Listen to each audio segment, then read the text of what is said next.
सरस्वती देवी गौरवाणी प्रचारिणी निर्विशेष शून्यवादी पाश्चात्यतारिणी श्री कृष्ण चैतन्य प्रभु नित्यानंद श्री अद्वैत गदाधर शिवासादि गौर भक्तविंद हरे कृष्ण कृष्ण कृष्ण हरे हरे हरे राम राम राम हरे हरे। हरे कृष्णा।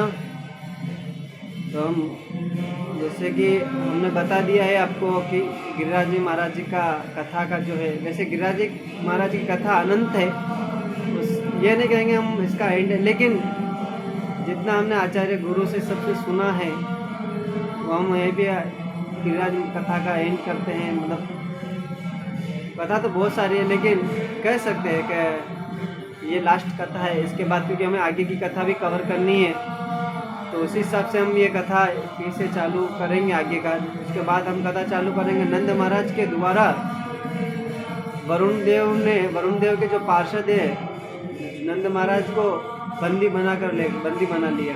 तो भगवान जाते उनको छुड़ा जाते जो वरुण लोक में ले जाते।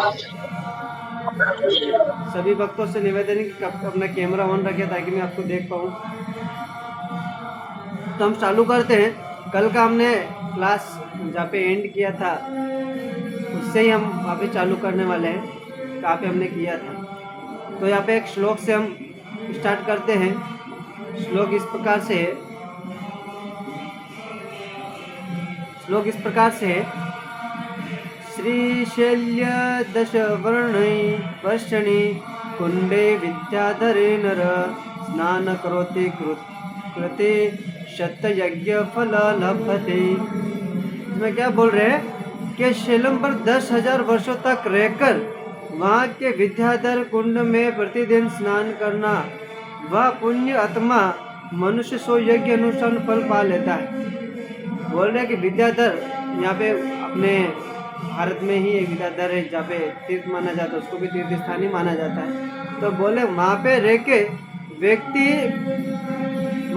स्नान करता है और वहाँ पे बोलते हैं कि रह के व्यक्ति 100 यज्ञ करता है। कौन सा अनुष्ठान यज्ञ करता है?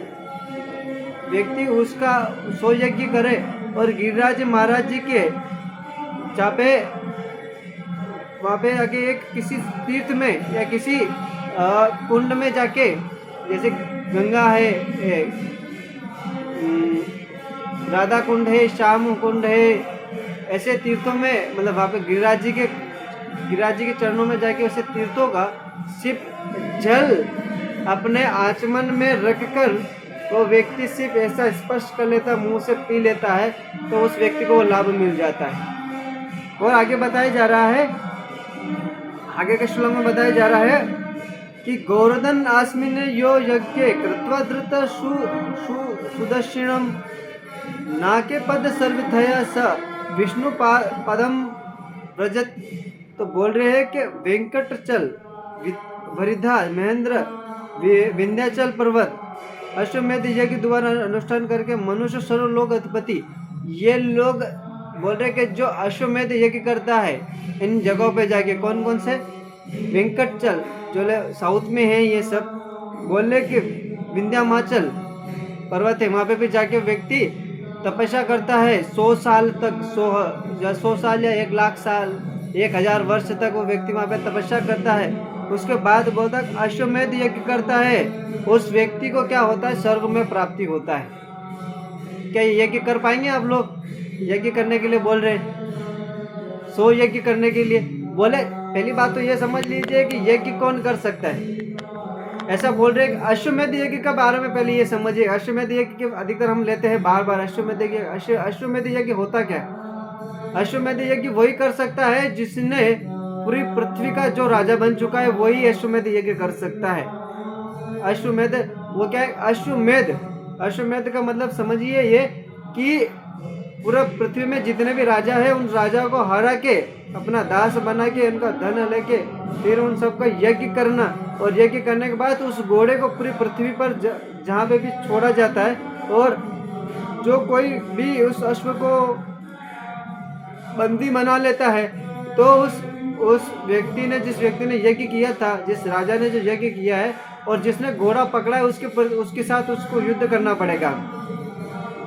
जैसे आप सभी लोगों ने रामायण टीवी सीरियल तो बहुत सारे देखे होंगे, तो उसमें से लव कुश भी राम जी अश्वमेध यज्ञ किए तो उस घोड़े को पकड़ लेते हैं। तो उसके बाद बहुत सारे लक्ष्मण आते, बहुत सारे मतलब आते हैं वीर योद्धा, वो सब पराजित हो जाते हैं लव कुश से।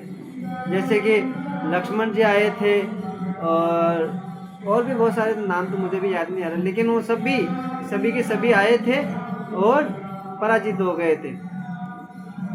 तो बोल रहे ऐसे यज्ञ करते हैं अश्वमेध यज्ञ, ऐसे कितने यज्ञ करते हैं? 100 यज्ञ करते हैं। और 100 यज्ञ करते हैं तो बोलते हैं उन व्यक्तियों को मरने के बाद व्यक्ति को स्वर्गलोक में जगह मिलती है। कहाँ पे मिलती है? स्वर्गलोक में जगह मिलती है और वो स्वर्गलोक में जाता है। लेकिन बोल रहे कि 100 यज्ञ एक साइड रखो और सिर्फ यदि कोई व्यक्ति गिरिराज जी महाराज के, बोले गिरिराज जी महाराज के, बोले गिरिराज जी महाराज की सिर्फ धाम में चला जाता है और वहाँ पे जाके सिर्फ अपना सिर झुका लेता है, ऐसे प्रणाम कर लेता है।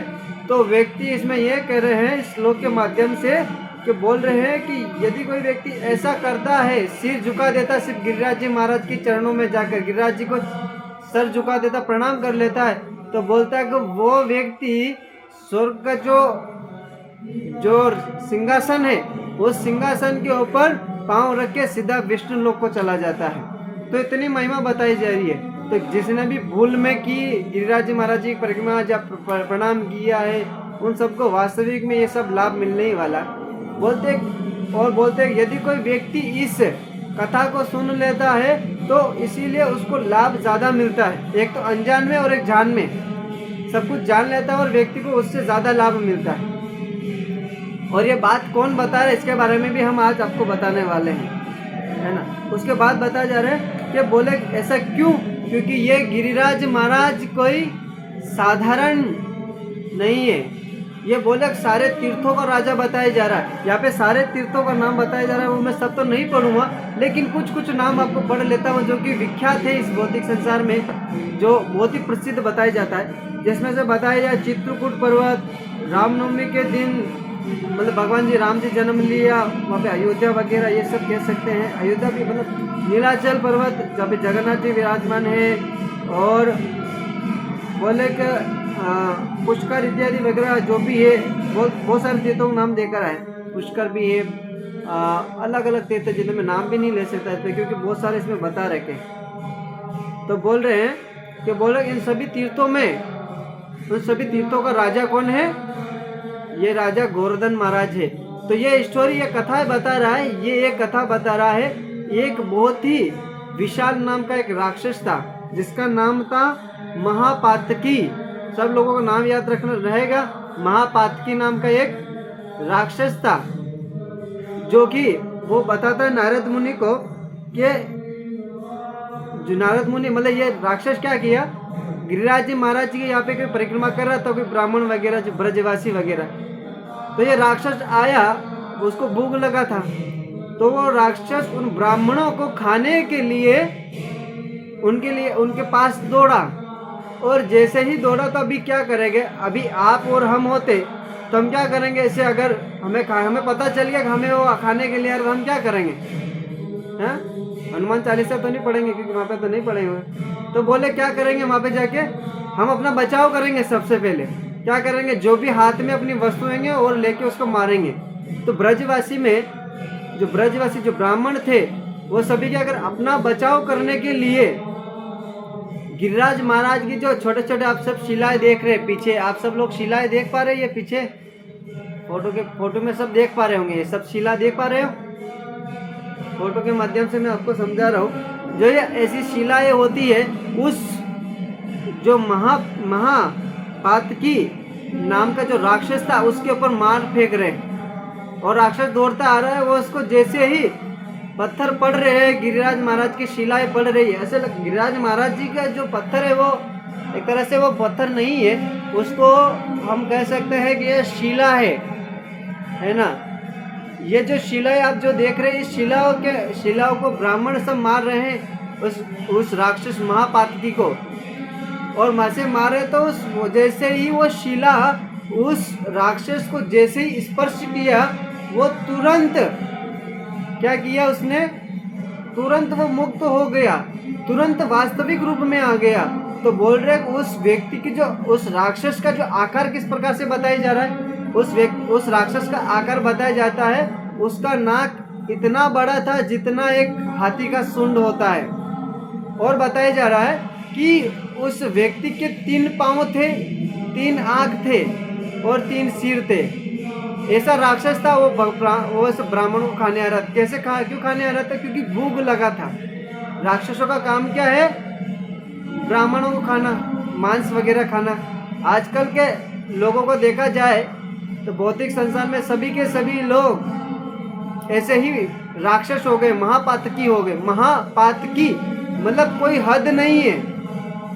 क्यों? पहले के जो राक्षस होते थे वो तो ब्राह्मणों को खाते थे, लेकिन ये तो कलयुग के जो मनुष्य है, जो राक्षस है, वो तो किसी को नहीं छोड़ रहे हैं। गाय, भैंस, बकरी, बकरा, कुकड़ा, मुर्गी जो भी है, उनमें किसी को नहीं छोड़ रहा है और खा रहा है। खा तो रहा है, लेकिन साथ साथ में अपने परिवारजनों को भी खिला रहा है। बोले कि मैं राक्षस, मेरी राक्षस की पत्नी, ये दोनों एक जैसे हो गए थे। तो बोले कि ऐसे राक्षस बनकर बैठे हैं, हर एक व्यक्ति राक्षस बन गया, उसका स्वभाव ऐसा हो गया है।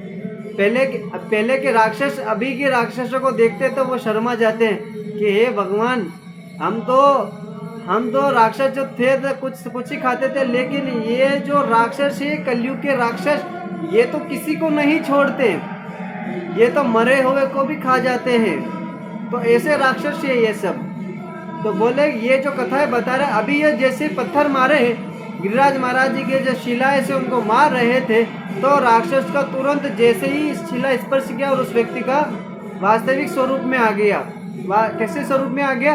बोले उस व्यक्ति का उद्धार हो गया, और उद्धार हो गया तो व्यक्ति, उसका शरीर कृष्ण के जैसे दिखने लगे। जैसे कृष्ण के धाम में जाते हैं तो व्यक्ति कृष्ण का जैसे ही दिखने लगता है, थोड़ा बहुत। जैसे अक्रूर जी भी कृष्ण के जैसे ही दिखते थे, है ना।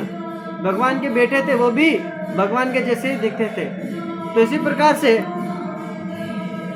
तो यहाँ पे यही बताया जा रहा है कि जैसे उनको शिला को स्पर्श किया तो उनका क्या हो गया, वास्तव में कृष्ण स्वरूप में आ, कृष्ण के जैसे स्वरूप, उनको सारूप्य मुक्ति प्राप्त होगी। सारूप्य मतलब समझिए, सारूप्य मतलब कृष्ण के जैसा ही उनको मुक्ति प्राप्त हो चुका था। अभी जैसे ही बात चल रहा था, तो अभी जो वहाँ के ब्राह्मण हैं, तो ब्राह्मण ये कहने लगे, क्या कहने लगे कि हे महापातकी, आप बताइए कि आपने ऐसा क्या कार्य किया था जिससे कि आपको इस प्रेत योनि में जाना पड़ा। प्रेत योनि समझते ना, इस प्रेत जाति में आपको जाना पड़ा, ऐसा क्या कार्य किया।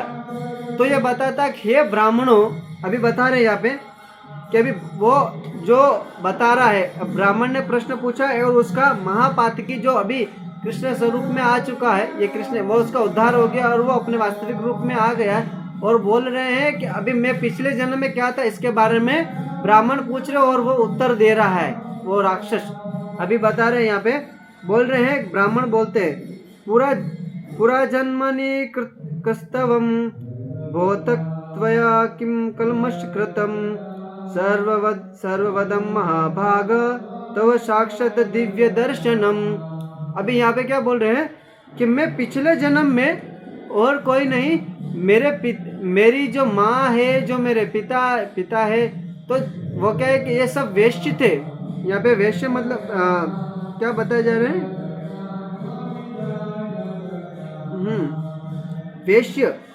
वेश्य थे, बहुत धनी थे, वेश्य भी थे और धनी भी थे। वेश्य मतलब समझते हैं, वेश्य मतलब मैंने हम चर्चा किया था, नंद महाराज भी वेश्य हैं। और यहाँ पे बता रहे कि मेरे माता पिता ये सब पिताजी वेश्य थे, मतलब व्यापारी थे। और व्यापारी थे तो उनके पास असीमित धन था, और असीमित धन होने के बाद क्या होता है, असीमित धन आने के बाद व्यक्ति क्या करेगा, गलत कार्य में लगाने लगेगा। जिसके पास बहुत सारा धन होगा तो व्यक्ति क्या करेगा, जुआ खेलेगा, मांस खाएगा, दारू पिएगा, पराई स्त्री गमन करेगा, इत्यादि वगैरह काम करने लगेगा। तो यही बता रहे हैं यहाँ पे कि मेरे पिछले जन्म में मेरे माता पिता जो थे बहुत ही धनी थे, है ना, उनके पास असीमित धन था और मैं उनकी एक लौती औलाद थी। औलाद थे यानी बिगड़ा हुआ निकल गया मैं, क्योंकि असीमित है, पिताजी पैसे के लिए मना करते नहीं थे। तो मैं क्या करता था, उन पैसों को लेके मैं जुआ खेलने लग गया और गलत कार्य में लगाने लगा। और गलत कार्य में लगने के कारण मुझे जुए की आदत बढ़ गई। यहाँ पे बताया जा रहा है जुए की आदत हो गई।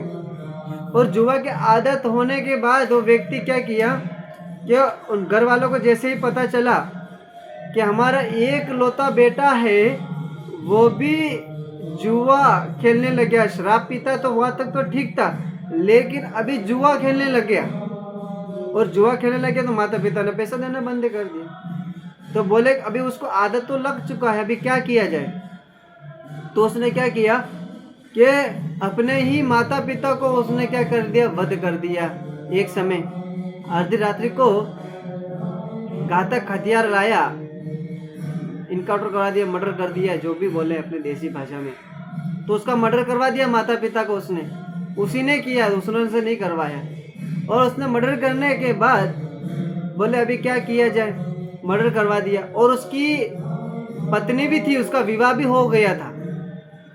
और विवाह हो गया था तो बोले अभी जुआ खेलता था, तो अभी क्या वो जुआ भी खेलता था, अभी मांस भी खाता है, जुआ भी खेलता है और दारू भी पीता है, मांस भी खाता है, मतलब सब कुछ करता था, ऐसा कोई कार्य जो नहीं करता था। तो उसको लत लग गई, ये सब हो गया। तो बोले अभी क्या किया, अभी ये सब तो कार्य करा, लेकिन उसके बाद एक और कार्य जो वो करने लग गया। अभी वो क्या, वेश्या, जो वेश्या होती है उन वेश्यों के पास जाने लगा, उनके साथ दुर्व्यवहार दुष्कर्म करने लगा, गलत कार्य करने इत्यादि करने लगा। ये सब कार्य कर रहा था। तो बोल रहे हैं कि वो उस वेश्या को भी बुलाया अर्धरात्रि में गांव के बाहर, और अर्धरात्रि में उस वेश्या को उस जो महापातकी, जो मतलब पहले पिछले जन्म, ये तो महापातकी जो राक्षस बना है अभी तो बोले पूरे जन्म में वो व्यक्ति उस स्त्री को, वेश्या को बाहर बुलाया और उसने क्या किया, उसके साथ गलत कार्य किया। और उसके बाद भी उस व्यक्ति ने क्या किया, उसको क्या किया, सीधा कुएं में धक्का दे दिया। कुएं में धक्का दे दिया तो उस स्त्री की मौत हो गई, वेश्या की मौत हो गई। और वेश्या की मौत हो गई, उसके बाद उसने वो बता रहे हैं कि मैंने ऐसे नहीं कि एक वेश्या का वध किया, मैंने बहुत सारे स्त्रियों का वध किया है। और बोल रहे कि अभी जैसे संपत्ति सब कुछ बेचकर व्यक्ति क्या किया, जुए में सब हार ही गया। जिसको जुए की लत लगे वो सब कुछ हार ही जाता है। इसीलिए प्रभुपाद ने क्या कहा है, 4 नियम पालन बहुत स्ट्रॉन्ग से हमें करना चाहिए। कौन कौन से नियम बताया जाता है?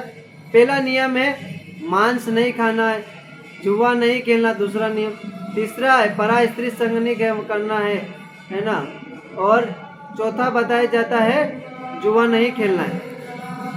तो ये 4 नियम है। तो 4 नियम में जो भी व्यक्ति गलत ये कार्य तोड़ता है उस व्यक्ति का जीवन बर्बाद हो ही जाता है। तो यहाँ पे उस व्यक्ति ने तो चारों नियम ही तोड़ ही रखे थे और उसने पराई स्त्री का संग भी करना चालू किया, जुआ भी तो खेल ही रहता। तो सारी संपत्ति वगैरह बेचकर वो व्यक्ति जुआ में हार गया। और जुआ में हार गया तो सारे गांव वालों ने मिलकर उसको भगा दिया इस गांव से। बोले अरे भागो यहाँ से, तुम हमारे गांव का नाम बदनाम कर रखा है। कोई लड़के वाले आते हैं हमें देखने के लिए तो बोलते हैं कि ये तो गांव तो भाई साहब महा हत्यारा है, हाँ ये तो जुआ खेलते गांव में। यहाँ पे सभी बोलते ना, एक आप सभी लोगों ने स्कूलों में सुना होगा कि एक मछली पूरे तालाब को गंदा करती है। इसी प्रकार से बोले कि तुम एक व्यक्ति हो, हमारे गांव को पूरा बदनाम कर रखा है, बोले निकल जाओ यहाँ से हमारे गांव से। तो उस व्यक्ति को मार पीट के उस व्यक्ति को बाहर निकाल दिया गया उस गांव से। और गांव से निकल गया तो वो व्यक्ति अभी कहाँ चला गया, ऐसा स्थान पे चला गया जिस स्थान पे कोई रहता नहीं, कोई जान पहचान नहीं है, उस व्यक्ति कोई जानता नहीं हो, उस स्थान पे जाके रहने लगा। तो बोले वो कौन सा स्थान था? तो बोले साउथ में जाके रहने लगे। साउथ में जाके वो व्यक्ति वहाँ पे क्या करने लगे, आदत तो क्या करे, व्यक्ति आदत से मजबूर है, और आदत से मजबूर है तो व्यक्ति क्या करेगा, वही कार्य करेगा जो करना था। अभी तो पिता की कोई संपत्ति बचा नहीं था उसके पास, तो उसने क्या किया, अभी क्या क्या दिन भर क्या करता था, उस गांव गांव में घूमता था और देखता था कि कौन से व्यक्ति के घर में संपत्ति बहुत अधिक है। पहले के ज़माने में तो बैंक थे नहीं, बड़ौदा बैंक नहीं थे, स्टेट बैंक नहीं था, कनेरा बैंक नहीं था, कोटक बैंक नहीं था, तो बाकी लोग क्या करें, पैसा खाता में जमा करवा के। तो वहाँ पे तो ऐसा नहीं था सुविधा, तो पहले के लोग घर में ही सारी संपत्ति रखते थे।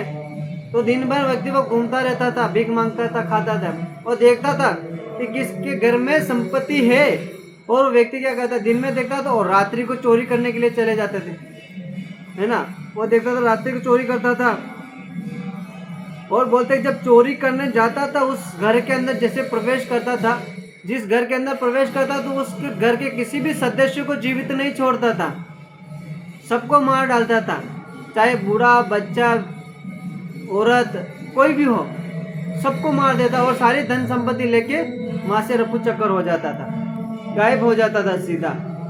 और सीधा गायब होने के बाद वो उस गांव में वापस नहीं आता था। ऐसे वो भ्रमण करता रहता, चोरी करता था, चोर का स्वभाव ही है। क्या करता है, जो व्यक्ति चोर करता था, चोरी कर लेता तो वापस उस गली में जाता नहीं है ना, उस गांव में नहीं जाएगा। तो चोर का तो यही होता है। तो वो चोरी करने लगा।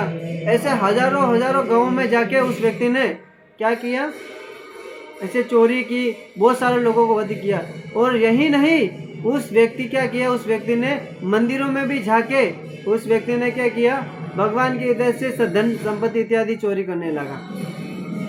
ये चलता रहा है, काफी समय तक चलता। और बोल रहे कि मैंने हजारों ब्राह्मणों को वध किया है, मैंने हजारों वेश्या को वध किया है, हजारों महिला को वध किया है, हजारों मनुष्य को वध किया है, हजारों पशुओं का भी वध किया है, मैंने हजारों बच्चियों का भी मैंने वध किया है।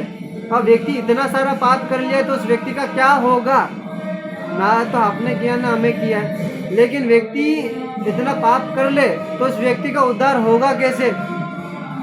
तो यहाँ पे बोले ये सब मैंने किया।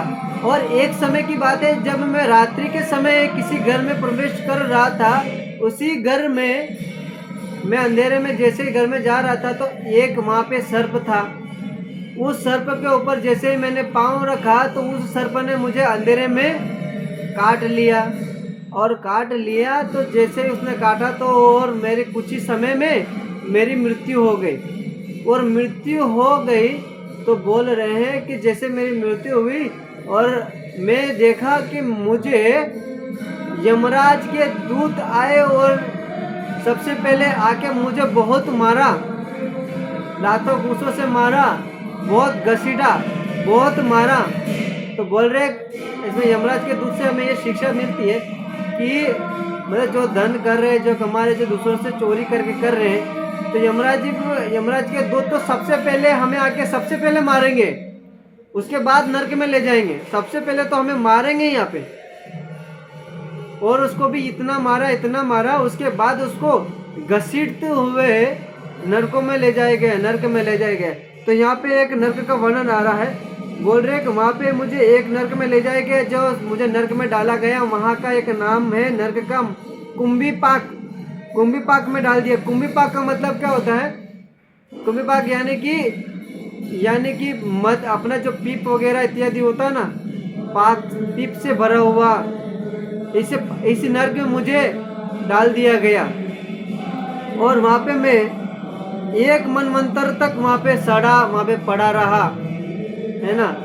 जैसे किसी व्यक्ति का पीप देख लेते हैं, उल्टी देख लेते हैं और कफ देख लेते हैं, तो हमारा कैसा, जैसे हमें चिड़चिड़ापन होने लगता है। लेकिन वहाँ के नरक में मुझे डाला गया और एक मनवंतर तक मुझे वहाँ पे रहना पड़ा। आगे बताया जाता है कि उसके बाद आता है सुरमी नामक नरक में मुझे एक कल्प तक रहना पड़ा। उसके बाद वहाँ पे दुख भोगना पड़ा। और यमराज जी है ना, बोलते हैं कि 84 लाख नरकों में मुझे, प्रत्येक नरक में मुझे कम से कम मैं एक साल तक, एक वर्ष तक मैं वहाँ पे रहा। कितने नरक है वहाँ पे, यमराज जी की तो 84, जैसे 84 लाख योनियाँ होती है, 84 ऐसे ही 84 वहाँ पे नर्क दे रखे हैं। अलग अलग नर्क का वर्णन हमने पहले भी भागवत से हमने चर्चा कर ली थी कि व्यक्ति कौन सा कार्य करता है तो व्यक्ति उस नर्क में प्रवेश करता है। उस नर्कों का हम वर्णन नहीं करेंगे, लेकिन यहाँ पे 2-3 नर्कों का वर्णन कर रखा था, इसलिए हमने बता दिया आपको। उसके बाद अलग नर्क, एक और नर्क आता है। तदंतर भारतवर्ष में कर्म वासना के अनुसार मेरा 10 बार सुअर की योनियों में जन्म मिला। कितने बार? 10 बार। कई क्या अपने राजस्थान भाषा में भूंड, कई के भूंड, सुअर, कई सुअर ने की क्या है गढुरो। तो 10 बार 100 बार मैंने गढुरा की योनियों में जन्म मिलो। वो जो मतलब वो पाला जन्म में तो जो वो कीड़ो असल। उसके बाद बोल रहा है 10 जागृ यानी योनि में मिलो और 100 बार मैं ऊँट के योनियों में गया 100 बार। उसके बाद बताया जा रहा है उसी के बराबर मैंने भैंस की योनि में भी बिताए 100 साल और एक सहस्त्र जन्म सर्प की योनियों में। बोल रहे 1 सहस्त्र मैंने सांप की योनियों में बिताए, सांप योनियों में गया। और फिर उसके बाद जैसे वो सर्प योनि में गया और उसके बाद मनुष्य लोग उसको लकड़ी, पत्थर इत्यादि वगैरह से उसको मार देते थे। अधिकतर सर्प आ जाता है, घर के अंदर प्रवेश कर जाता था, क्या करेंगे? अपने राजस्थान वाले लोग तो सबसे पहले तो अगरबत्ती लगाएंगे, नारियल लगाएंगे, नारियल फोड़ेंगे, चढ़ाएंगे, दूध पिलाएंगे, पता नहीं क्या क्या करेंगे। बोले मागा घर में तो मागा आज देवता आई गया, मागा पूर्वज आई गया है, मागा अक्षय आई गया है, ऐसा नहीं करेगा। लेकिन शास्त्र में स्पष्ट यू कीरो है कि व्यक्ति कई गलत कार्य करोगा अनिवार्य वनी व्यक्ति ने सर्प की योनि में आना पड़े। ये अपना देवता नहीं है, सिंपल सी बात है। वे एक सर्प योनि है खाली, कभी आई जावे तो कभी भ्रम नहीं रहनो। हाँ कई के बोलता टोटो करो भरा जाओ तो बात अलग है। वहाँ एक विचारधारा भी एक तरह देखा जाए तो सही है, लेकिन योनि मानक बस हाँ भी है कई गलत कार्य की तो वेगा अधिकतर लोग सर्प मणि आवे का। एक ही चर्चा भी हम फिर कभी और कराएंगे, कई मैंने याद कर दिया अवार्ड होगा तो सर्प योनि में गया और उसको क्या किया, लोगों ने उसको मार डाला। मारने के बाद वो व्यक्ति फिर राक्षस बना और राक्षस बना तो वो अनेक तीर्थों में भटकता रहा। जैसे मैंने आपको तीर्थों के बारे में बताया है, सारे तीर्थों के बारे में, तो उस व्यक्ति का कहीं उद्धार नहीं हुआ। तभी तो व्यक्ति इस गोवर्धन पर्वत के पास आया और ब्राह्मण को खाने के लिए आया। ब्राह्मण ने पत्थर फेंका, उस व्यक्ति को जैसे ही लगा उस व्यक्ति का उद्धार हो गया, उस राक्षस का उद्धार हो गया। महापातक नाम का राक्षस था, उसका उद्धार हो गया। और ये जैसे ही उसने अपना बता रहा था तो उसी समय भगवान के धाम से सोने के अनेक रत्नों से बने हुए, सोने से बने हुआ एक रथ आया। और रथ आया तो वहाँ पे भगवान के पार्षद आए और फूलों की वर्षाएं करने लगे और फूलों की वर्षाएं करने लगे। देखते ही देखते वो व्यक्ति उस रथ में बैठा और सीधा भगवान के धाम चला गया। तो यहाँ पे यही बताया जा रहा है, इसमें बता रहे हैं इदम मया ते कथम प्रचंडम सुमितम गिरिराज खंडम श्रुत्वा जनपयपि न प्रचुंड स्वप्ने अपि पश्यम म्यग्रदंडम। तो इसका मतलब ये बोल रहा है कि यदि कोई व्यक्ति इस गिरिराज महाराज की ये कथाएं सुनता है, ये लीला सुनता है, उस व्यक्ति को स्वप्न में भी कभी नरक का वास नहीं, मतलब नरक में नहीं जाएगा वो व्यक्ति अंत समय में कृष्ण के धाम में जाएगा, जो ये कथाएं सुनेगा अपने जीवन में उतारेगा। तो ये कथा से हमें ये सीखने को मिलता है। और सर्प की बात आ ही रहा था तो मैं कह देता हूँ आपको। तो बोल रहे सर्प में वो लोग जाते हैं जो अधम कार्य किए हैं, जैसे कि जैसे अभी हमने कार्य गिनाए थे, जैसे कि मांस वगैरह जीवों के प्रति दया नहीं करना। तो यमराज क्या करते हैं, यमराज का एक दंड होता है। जो व्यक्ति जिस प्रकार से कार्य करता है उस व्यक्ति को, जिसका हृदय निर्दय हो जाता है, जो जीवों को मार के खाता है, उस व्यक्ति को ऐसे ही सर्प योनि में जाना पड़ता है। बोल दे कि ये तो एक उदाहरण, सर्प में जाना पड़ता है। उसी प्रकार से जो व्यक्ति घर में, धन में, परिवारजनों में, पुत्रजनों में, पौत्रजनों में अपनी बहनों में, अपने माता पिताओं के प्रति भी व्यक्ति यहाँ तक आसक्ति बनाए रखता है, कृष्ण के प्रति आसक्ति नहीं, वो ठीक है, भौतिक संसार की आसक्ति और कृष्ण के प्रति आसक्ति नहीं रहती है, और अपना जीवन ऐसे ही लोगों के बीच में बिता देता है कि उनके बिना व्यक्ति रह नहीं सके, और वही व्यक्ति अंत समय में वो किसी न किसी प्रकार से उसको योनि में जन्म मिलता है। जैसे कि एक बार कथाएं आती है, तो एक व्यक्ति था जो क्या है कि अपने परिवारजनों के प्रति बहुत आसक्त हो गया था। बोला मेरा परिवार है, मेरा परिवार है, मैं नहीं रहूँगा तो इनका क्या होगा, अपने अपने पुत्रजन इत्यादि सबके प्रति आसक्ति हो गया था उसका। तो व्यक्ति वो वहीं पे घर में मर गया इत्यादि। तो उसका अगला जन्म हुआ किसके रूप में?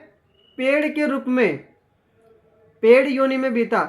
और पेड़ भी अधिकतर आप देखना ऐसे टेढ़े मेढ़े घूमे हुए थे, खिड़की से ऐसे देख रहे होते, वो और कोई नहीं, हमारे पूर्वज के कोई न कोई व्यक्ति है जो हमारे प्रति आसक्ति हो चुकी है। ये मैं ऐसा नहीं मैं कह रहा हूँ, ये शास्त्र, सीधा शास्त्र का प्रमाण है, इसीलिए हम कह रहे हैं। अस्सी भागवत पढ़ेंगे तो भागवत के अंदर बहुत कुछ डिटेल से दे रखा है। ओके।